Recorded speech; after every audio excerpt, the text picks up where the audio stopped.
Nah, dilihat dari situ kita bisa bedakan.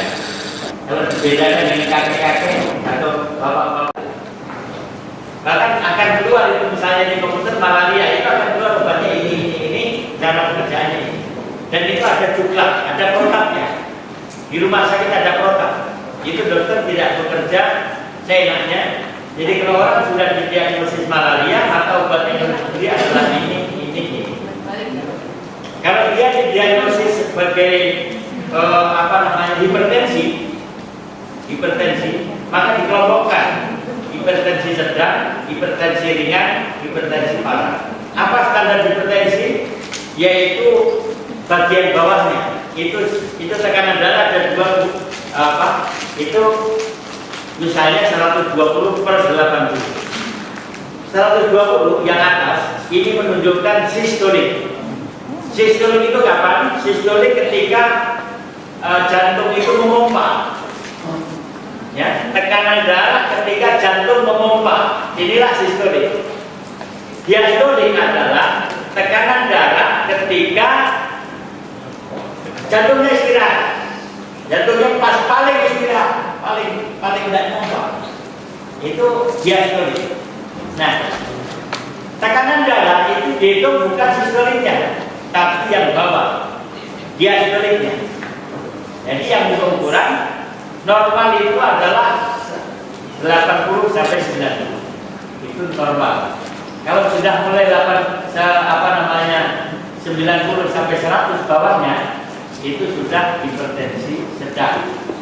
Kemudian kalau 100 sampai 110 itu hipertensi tadi hipertensi ringan yang 90 sampai 100. Yang 100 sampai 110 itu hipertensi sedang. Sedangkan yang di atas 120 itu mulai hipertensi berat. Yang 110 ke atas itu sudah termasuk hipertensi berat. Ya. Kalau di atas 120 itu sudah krisis hipertensi. Ya, krisis hipertensi itu orang nggak boleh pulang, harus dirawat segera. Kalau pulang harus tanda tangan. Nah, kita dokter tubuh tidak mengelompokkan berdasarkan itu, ya. Tapi itu boleh kita patokan. Apa patokannya? Bapak-bapak boleh melengkapi dengan status tensi, ya. Ditotok sebelum ditotok coba tensinya berapa, ya. Sebaiknya punya. Jadi orang itu tensi. Soalnya apa? Soalnya jangan-jangan memang ini sudah tinggi sebelum kita totok, gitu loh. Jangan kita dituduh nanti tinggi gara-gara kita, gitu loh. Gara-gara kita tinggi, ya. Dicatat Pak, ya. Pasien itu dicatat tensinya, ya. Kemudian dicatat tensinya berapa. Maksudnya apa? Kalau setelah kita totok dia naik atau turun kita tahu. Pak, ini turun 10, ini turun 20, ini tetap. Ini naiknya bukan karena saya nih, jadi jangan tuduh saya karena tadi sebelum saya kerjakan sudah sekian. Bukan ada kelainan apa-apa, tapi fungsinya mulai terganggu. Contohnya tidurnya mulai terganggu. Tapi kalau dicek lab, cek apa, tidak ada perubahan apapun. Tensinya normal, ininya normal. Kalau dia normal semua, di ronsen normal semua, jantungnya normal. Tapi kok nggak bisa tidur? Ada mulai perubahan fungsi. Ada perubahan fungsi. Kakiku untuk jalan kok tidak enak ya. Kok capek gitu. Itu perubahan fungsi saja. Yang kedua, setelah itu adalah perubahan biokimia. Nah, dokter ini sebenarnya lebih banyak main di biokimia ini karena dia pakai obat, pakai kimia, ya. Maka yang diterapi juga reaksi kimia, pakai reaksi kimia. Yang tingkat berikutnya yaitu kelainan histologis. Selnya mulai berubah, tapi bentuk luarnya masih sama.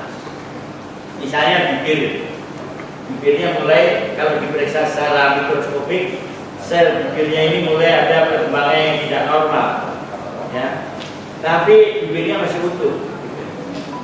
ya, belum ada pembesar, belum ada ini. Yang berikutnya lagi adalah kelainan yang sifatnya anatomis. Dengan mata tanpa alat sudah kelihatan. Nah, kita topung ini geraknya di sini, ya, di kelainan anatomis. Jelas kelainan anatomis ini tidak akan mampu diatasi dengan obat. Sumbatan itu tidak akan mampu diatasi dengan obat berapapun obatnya. Maka perubahan anatominya juga jelas. Orang punggungnya rata, kakinya lurus, sekarang springboard. Ini dengan asumsi bahwa orang ini normal awalnya. Orang itu awalnya normal, artinya punggungnya ya lurus. Kenapa kita bisa katakan punggungnya lurus?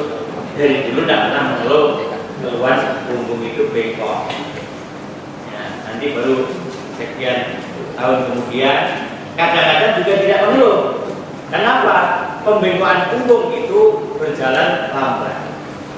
Ini yang sering tidak disadari oleh pasien.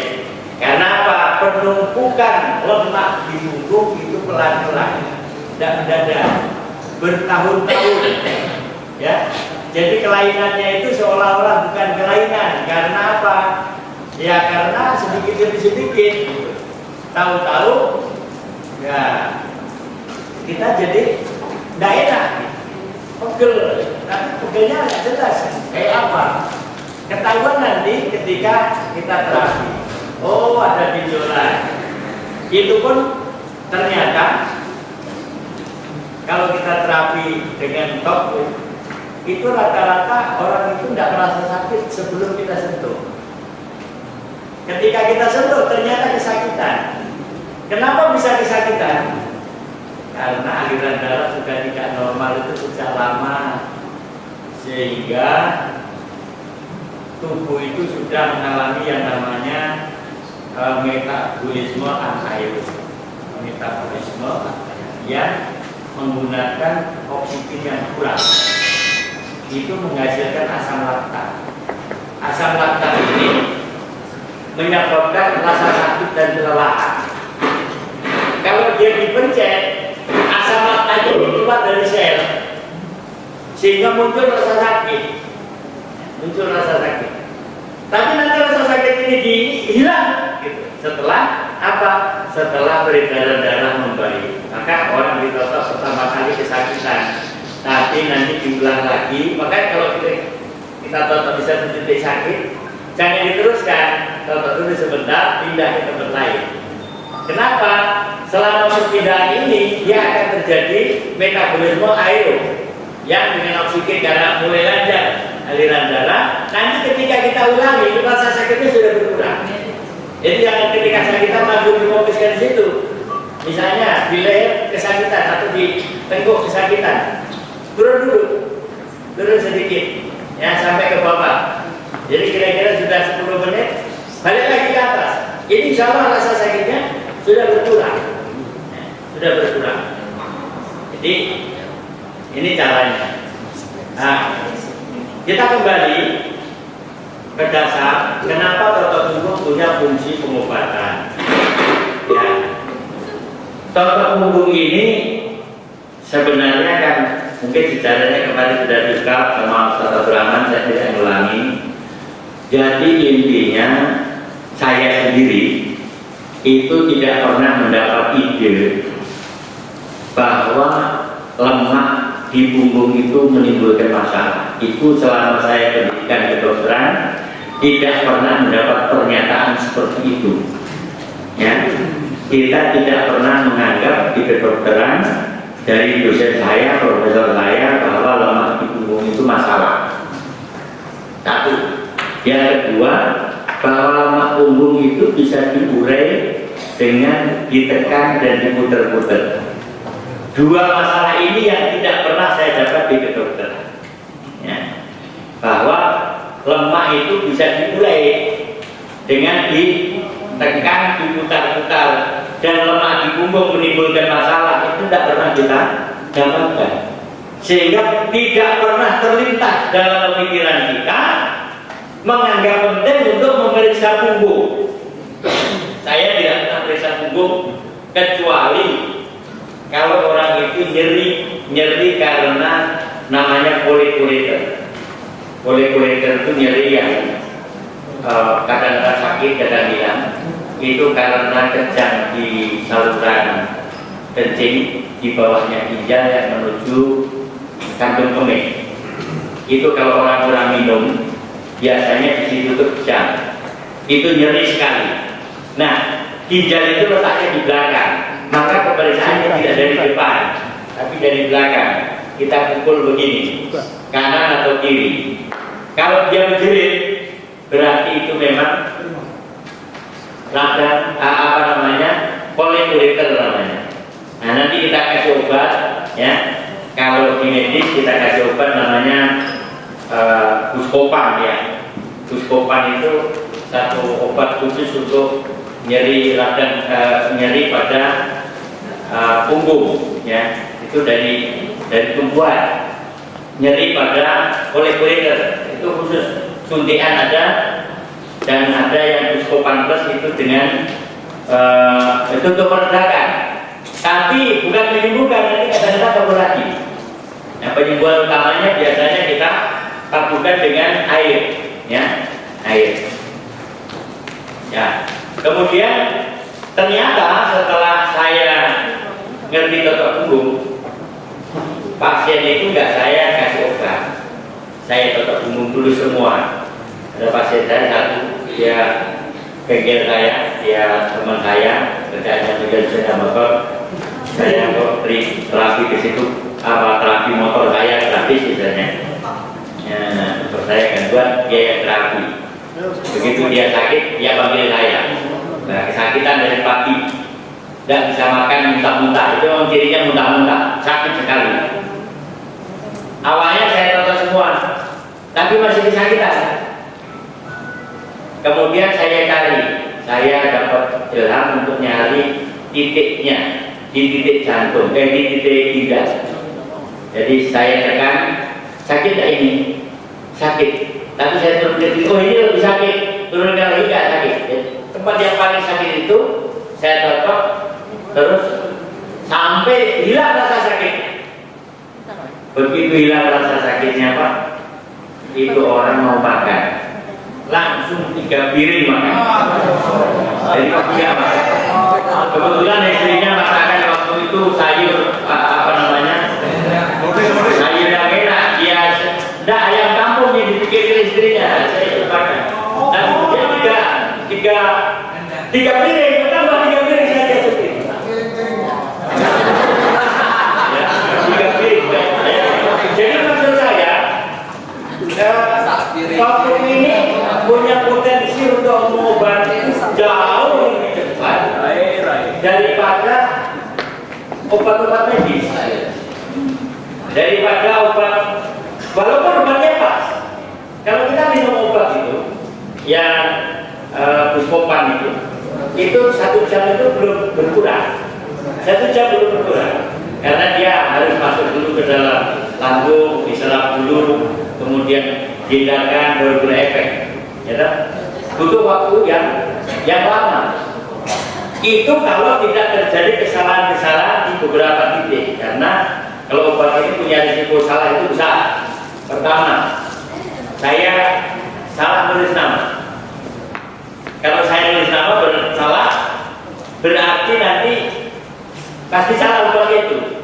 Kedua, salah baca, tulisannya nggak jelas, apotekernya salah baca. 2 kesalahan. Apotekernya nggak salah baca, tapi dia salah ambil obat. Ya. Ketiga kesalahan. Keempat, ketika dia berikan salah orang. Salah orang. Akan dilayani sangat bersama-sama. Ya. Kemudian salah orang, kemudian masih ada kemungkinan salah minum. Itu obatnya betul. Itu kita belum bisa jamin bahwa obat itu berefek. Kenapa? Karena kita tidak pernah bisa tes apakah obat yang dikasih nama Buscopan itu betul-betul Buscopan. Karena kita tidak punya lab. Kita hanya percaya dengan tulisan. Jadi sebenarnya obat medis ini punya kelemahan yang sangat luar biasa. Banyak titik kelemahannya. Tapi karena orang semua mengacu ke sana, dianggap ini paling baik. Padahal kalau topung tidak ada ini semua hilang. Tidak ada. False negatif itu tidak ada. Kenapa? Karena kita lihat, kita sentuh. Jelas kita terapi. Betul nggak? Jelas kita terapi. Orang ini jelas kita pegang. Ya, jelas kita terapi. Jelas dia merasakan sentuhan tangan. Ya. Dan bukan hanya itu. Kalau Bapak punya kemampuan sedikit menghibur, ya, memberi nasihat, itu jiwanya juga tersentuh. Pak, sakit ini bukan saya yang memberi. Bapak jangan berharap saya menyembuhkan penyakit, karena bukan saya yang memberi. Bapak kalau minta sembuh, minta kepada yang memberi. Saya hanya mengusahakan. Ini juga sekedar ilmu yang saya tahu. Kenapa Pak? Merendah itu lebih baik daripada ini penting, ini nanti sembuh. Nah, kalau tidak sembuh gimana?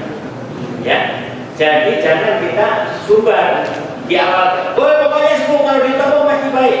Jangan gitu. Jangan.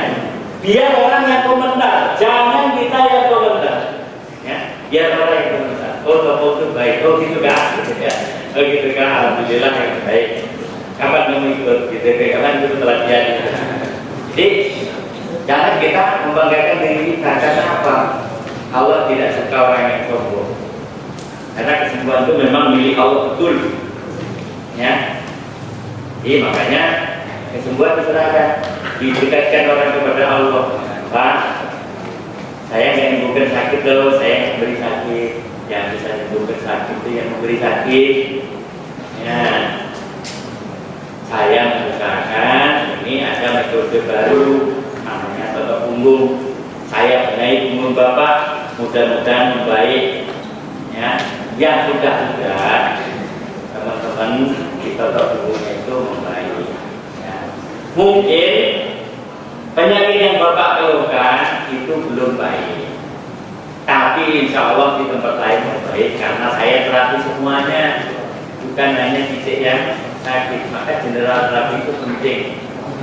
Ya. Itu di luar itu operasi sampai ke kucing itu gagal juga.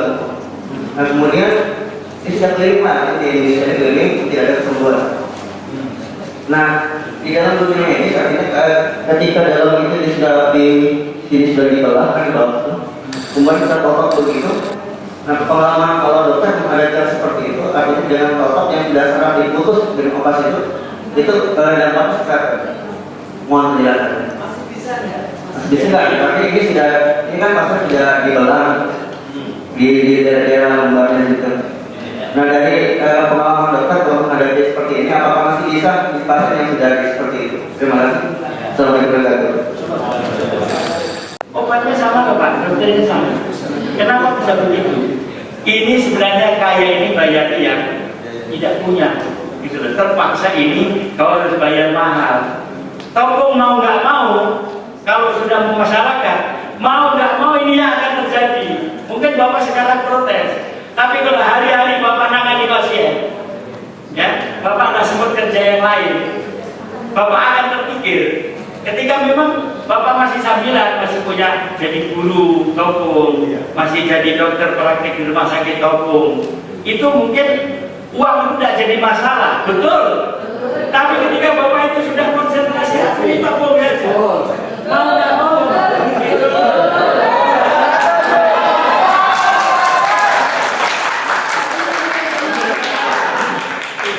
Selama Bapak isinya kita lakukan, saya sendiri Pak hanya waktu 2 jam sehari, 2,5 jam. Itu pagi-pagi saya keliling untuk silaturahmi. Saya cari orang yang sakit, saya topung. Kalau tidak saya ngobrol agama. Kalau dia sakit, saya terapi. Ada orang yang tidak kenal dengan topung, saya terapi, saya tawarkan. Sudah orang masjid sudah bertahun-tahun pakai tongkat, saya pelajari. Sekali saya terapi, dia jalan tanpa tongkat. Saya tidak minta, tapi ketika dia mulai panggil saya, berarti dia mulai tutup. Saya dikasih uang, saya mau karena apa? Ini sudah terjadi jalinan kerjasama. Dia sudah butuh waktu saya, ya, saya harus meluangkan waktu yang untuk mencari. Terpaksa, ya kau harus ganti sedikit, walaupun tidak banyak. Jadi ini mohon juga dimengerti. Maksudnya apa? Jangan teman-teman kita dengan teman yang menarik uang untuk tokonya, oh itu sudah mata pinter. Jangan mudah-mudahan bilang seperti itu. Karena apa? Ya karena dia korban tenaga waktu, ilmunya tidak dibayar gitu. Tapi waktunya, kalau sudah hari-hari topung, 5 pasien, Bapak tidak ada apa-apa. Dia di rumah yang bingung, Mas. Terima kasih ya. Ya. Satu lagi, monggo.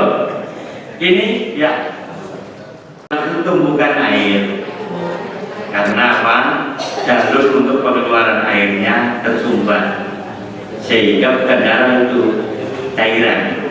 Jadi terpisah Pak, namanya cairan sama lenjar limfe namanya. Ya, itu terpisah. Jalurnya air dan jalur lenjar limfe itu tertutup, sehingga biasanya itu dikasih selang untuk langsung ke perut. Tapi kita belum coba, saya sendiri belum dapat kasus. Barangkali dengan vakum juga bisa membaik, karena kemungkinan sumbatannya terjadi sumbatan juga di leher karena penekanan. Tapi ini hidrosefalus kasusnya kan dari lahir. Artinya bayi itu sudah mengalami mulai hidrosefalus itu dari dalam kandungan. Tapi bukan berarti herediter, jadi tidak dari kromosomal, tapi dari lahir. Jadi dari lahir sudah terjadi penumpukan di titik tertentu, sehingga aliran darah dari aliran cairan dari otak tidak bisa turun, sehingga berkembang di situ, gembur-gembur di kepalanya, ya, sehingga nggak bisa nyatu keluarnya. Pada kepalanya nggak bisa nyatu karena cairannya banyak, bukan darah dia, ya, bukan darah. Nanti aliran dikasih sambungan, tapi Bapak coba untuk ditopung, dan kalau ini berhasil satu. Tapi saya curiga bisa ditopung, ya. Saya belum dapat kasus saja, tapi mudah-mudahan bisa membaik dengan topung, karena kemungkinan juga sumbatan. Sumbatannya di mana? Ini yang harus kita cari. Tapi sumbatan paling besar adalah di punggung. Ya, di leher itu kenapa tidak terjadi sumbatan di leher? Leher itu kan bebas Pak, kulitnya agak bebas gitu.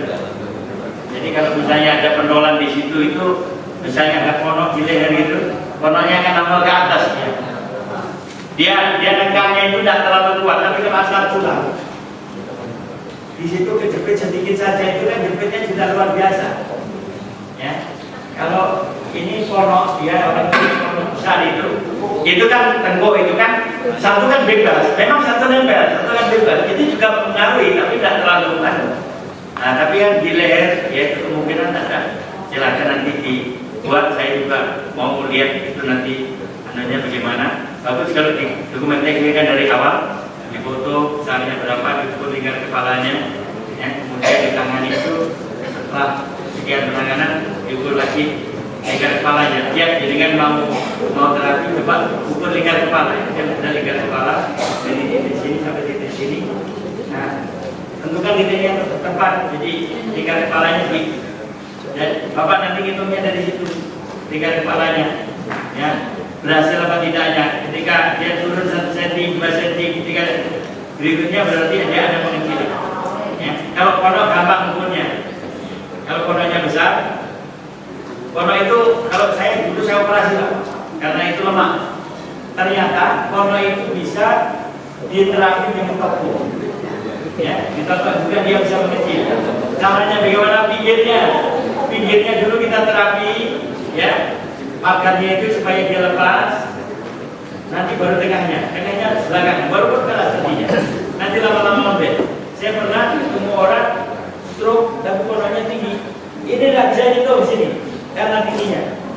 Begitu kita terapi gosok 3 kali bisa nyentuh Pak. Jadi dia sendiri merasakan yang kecil tanpa vibrasi. Ya.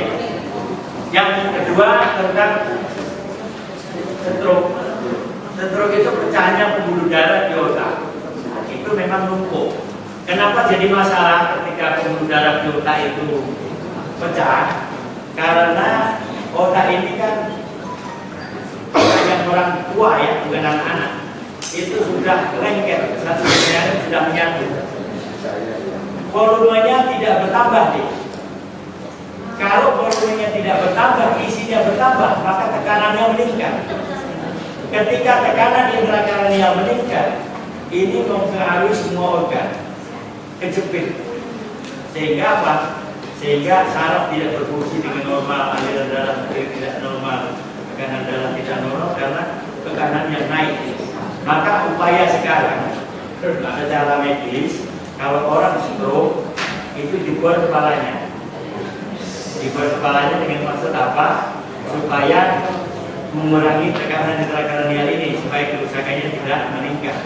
Tapi kemarin baru saja belum ada 1 minggu ini saya lakukan itu fast food. Jadi orang kita keluarkan darahnya di kaki sama tangan saja, tidak di kepalanya. Jam 5:30 kita lakukan, jam 9 sudah sadar, sudah 9 malam itu sudah bisa sudah mulai bicara. Kemudian tangannya kita totok sebentar, tangannya bisa bergerak yang tadinya kaku. Jadi ini silakan. Saya usul kalau Bapak bisa kombinasi, tapi bukan Bapak yang kerjakan, karena ini ada kaitannya dengan undang-undang ya, yang fardu dan Bapak kerjasama dengan mungkin punya anak buah itu D3 ya, yang suruh belajar fardu, yang melakukan fardu, Bapak yang tetap koordinator, Bapak manajernya, ya manajer. Ini tambah lagi. Sebenarnya ada 34 pengobatan yang harus dipadu ya untuk medis ini.